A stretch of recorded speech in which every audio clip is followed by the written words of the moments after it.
जय श्रीराम. मी आहे रंजना. तुम्ही पाहतात रंजनास किचन. आज आपण जाऊया किचन मध्ये आणि बनवूया महाराष्ट्राचं पारंपरिक आंबट गोड तिखट असं आंब्याचं लोणचं. लोणच्यामुळे जेवणाची चव पण वाढते. तर जाऊया किचन मध्ये आणि बनवूया आंब्याचं आंबट गोड लोणचं.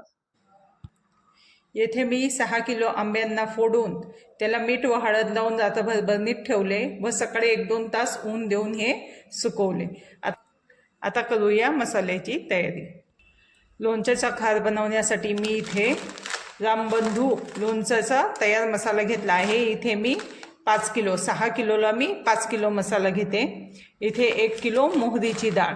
तुम्ही डाळ कमी घेऊ शकता. आमच्याकडे खार जास्त आवडला जातो म्हणून मी 1 किलो मोहरीची डाळ घेते. इथे 1/4 कप मेजरिंग कप बडीशोप, 1 टेबलस्पून मिरे, 1 टेबलस्पून लवंग, 1 टेबलस्पून हळद. इथे मी काश्मीरी लाल मिरच्या 15 घेतल्या आहे. या आपण बारीक मिक्सरमध्ये दळून घेऊ, त्याने छान लोणच्याला कलर येईल. 1 किलो गूळ. आता आपण अगोदर बडीशोप थोडी जाडसर अशी दळून घेऊ. लवंग व मिरे यामधले अर्धे थोडे जाडसर दळून घ्यायचे आहे. मिरच्याची पावडर करून घ्यायची आहे. गूळ बारीक चिरून घ्यायचा आहे. या लोणच्यासाठी मी 2 किलो तेलाचा वापर करणार आहे. तेलामध्ये मी हा 1 किलो जो गूळ चिरलेला आहे तो खाली टाकून घेते.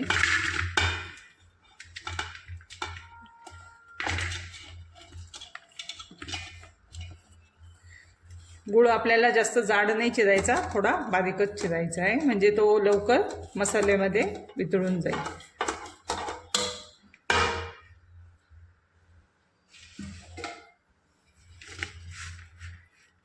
सारखा करून घ्यायचा. आता यावर टाकूया या मसाल्याच्या पुढे.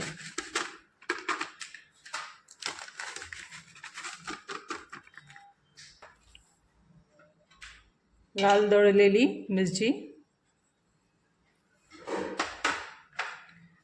दळलेली जाडसर बडीशोप,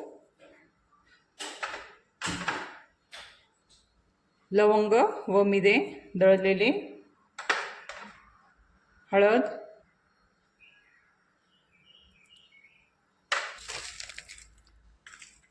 तर यावर टाकली आपण 1 किलो मोहरीची डाळ. आता यावर आपण जे तेल तापत ठेवलेलं आहे मी 2 लिटर, ते थोडं चमच्याने यावर टाकून हे चांगलं हलवून घेऊ. 2 लिटर तेल उकळलं आहे. आता 25 ते 30 लसणाच्या पाकळ्या घेतल्या आहे. या तेलामध्ये तळून घेऊ.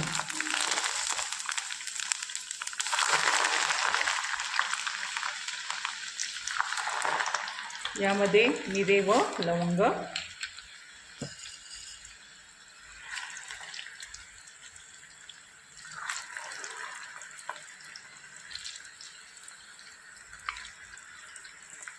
लाल सगट मिरच्या, इथे 15 मी लाल सगट मिरच्या घेतल्या आहे तळायला.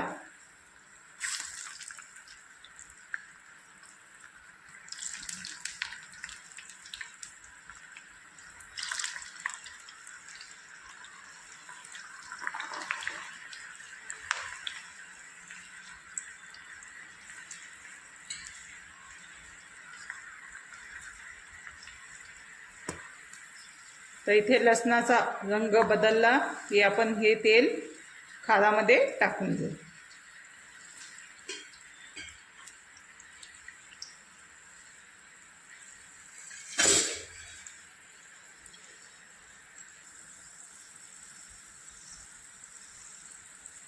इथे आपला लसूण तळला आहे. आता हे तेल आपण पातेल्यामध्ये खारामध्ये टाकून देऊ. ते मी पातेलं घेते. यामध्ये थोडं हे तेल आपण टाकून देऊ.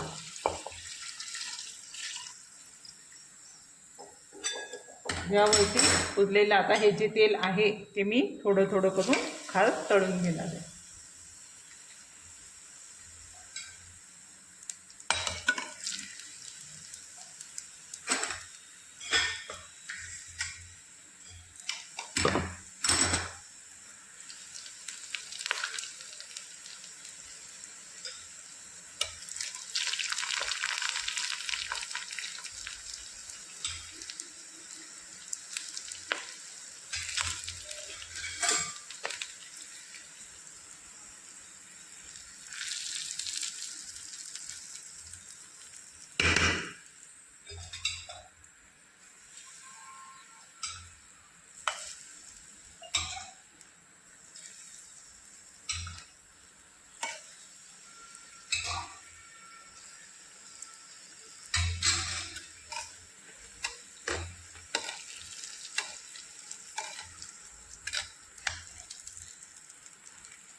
आपला खास छान असा तळून झाला आहे.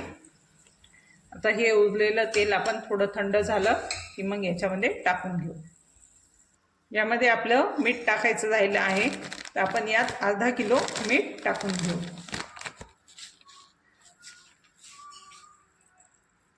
अर्धा किलो मीठ टाकून घेऊ. किलो मिठाचा वापर केला आहे. तुम्ही तुमच्या आवडी अनुसार, तुम्हाला जर जास्त मीठ आवडत असेल तर तुम्ही त्या अंदाजे मीठ टाकून घ्या.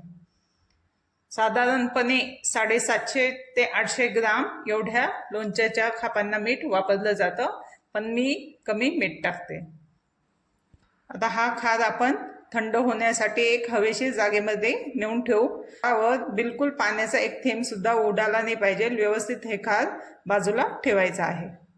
इथे या पाटीमध्ये साफ केलेल्या आंब्याच्या खापा टाकून घेऊ.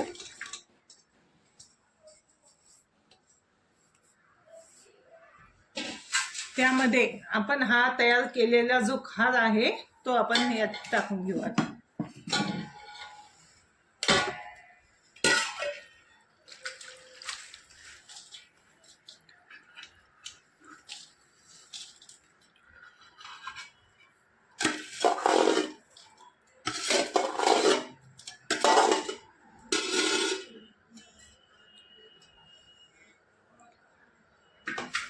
आता हा खार व या खापा आपण चांगलं हलवून घेऊ.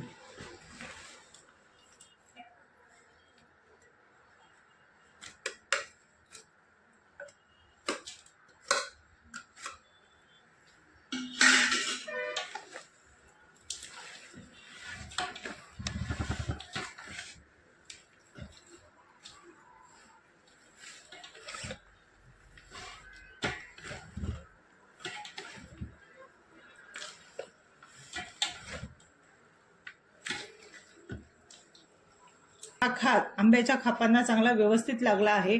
आता आपण हे लोणचं बरणीत भरून घेऊ.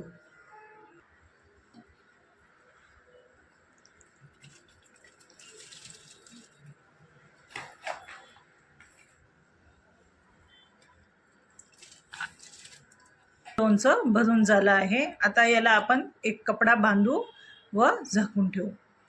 तुम्ही यामध्ये गुळ, तुम्हाला जर जास्त गोड आवडत असेल तर गुळाचं प्रमाण वाढवू शकता, किंवा कमी गोड आवडत असेल तर गुळाचं प्रमाण कमी करू शकता. हे लोणचं आपल्याला 4-5 दिवस सारखं हलवत राहायचं आहे, म्हणजे त्याचा मिरची मसाला त्यामध्ये चांगला मिक्स होईल. आपण इथे बघू शकता कसं छान असं लोणच्यावर तेल आलं आहे. आज दुसऱ्या दिवशी मी हे लोणचं आलून घेतलं आहे आणि त्यावर तेल आलेलं आहे. असं हे आपल्याला लोणचं 4-5 दिवस सारखं हलवत राहायचं आहे, जेणेकरून त्याचा मसाला सर्व मिक्स होईल व गूळ पकडला जाईल. आपलं लोणचं तयार आहे. याला कलरही खूप छान आला आहे. तुम्हाला माझा हा व्हिडिओ आवडला असेल तर याला लाईक व सबस्क्राईब करा व बेल आयकॉनचे बटन दाबा, जेणेकरून माझे नवीन नवीन व्हिडिओ तुमच्यापर्यंत पोहोचतील. धन्यवाद.